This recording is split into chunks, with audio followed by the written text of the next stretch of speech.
Mula menerima seadanya, berhenti berharap. Dalam hidup ini, kita selalu berharap. Kita harap benda yang kita buat semuanya jadi. Kita harap benda yang kita tanam akan tumbuh sihat dan mekar. Kita harap benda yang kita tanam itulah merupakan benda yang kita akan tuai. Tapi tanpa kita sedar, dunia ini bukan semudah itu. Kita tidak semestinya menuai apa yang kita tanam. Kadangkala ada ribut dan serangga perosak yang akan memusnahkan tanaman kita. Begitulah juga dengan kehidupan. Kadangkala benda yang kita buat itu tidak akan menjadi. Benda yang kita harapkan tidak akan datang. Tak kisahlah sebaik mana pun kita buat, kadangkala kita tidak akan dapat apa yang kita harapkan dan idamkan. Tak kisahlah dalam dunia pekerjaan ataupun dalam rumah tangga. Kadangkala dalam pekerjaan kita buat sebaik mungkin, tapi malang tidak pernah berbau. Tembok yang kita bina runtuh akibat gempa bumi sebelum ia mengeras. Harapan kita tinggi bagaikan langit. Kita berharap yang tembok yang kita bina akan menjadi satu tembok yang kukuh, satu tembok yang padu.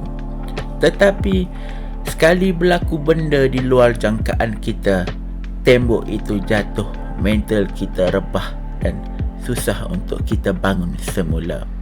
Lagi tinggi harapan kita, lagi sakit yang kita rasa bila harapan kita tidak dipenuhi. Begitu jugalah dengan rumah tangga di dalam percintaan. Kita buat sehabis baik yang kita mampu. Kita tidak curang. Kita tidak pandang orang lain dengan perasaan gairah. Kita penuhi tanggungjawab kita. Tetapi ada di antara kita yang dicurangi oleh pasangan kita, dicurangi oleh kekasih hati kita. Kita harapkan kesetiaan dan kesetiaan yang kita bagi, tetapi kita terima adalah pengkhianatan. Sedih pilu rasa di hati. Ada yang di antara kita masih mengharap yang itu hanyalah kesilapan kekasih kita. Tapi sekali lagi benda yang sama berulang. Sekali lagi kita mengharap itu hanyalah kesilapan, tetapi sekali lagi benda itu berulang. Kecewa di hati makin bertambah. Hati yang sebelum ini sudah retak, hancur berkecai akibat kesilapan yang sama.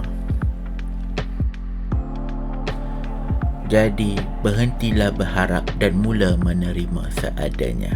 Berhentilah mengharapkan orang lain dan mulalah berubah dan mulalah memajukan diri kita sendiri.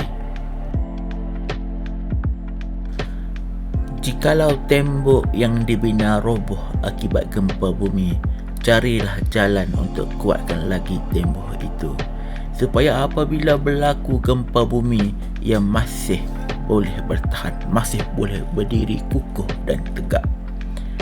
Jikalau hati dikhianati oleh kekasih, apabila cinta didusta, carilah yang lain.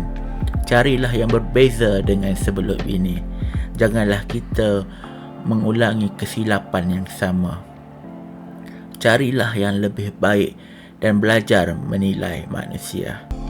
Ingat, mula menerima seadanya, berhenti berharap. Sehingga kita berjumpa lagi, wahai sahabat.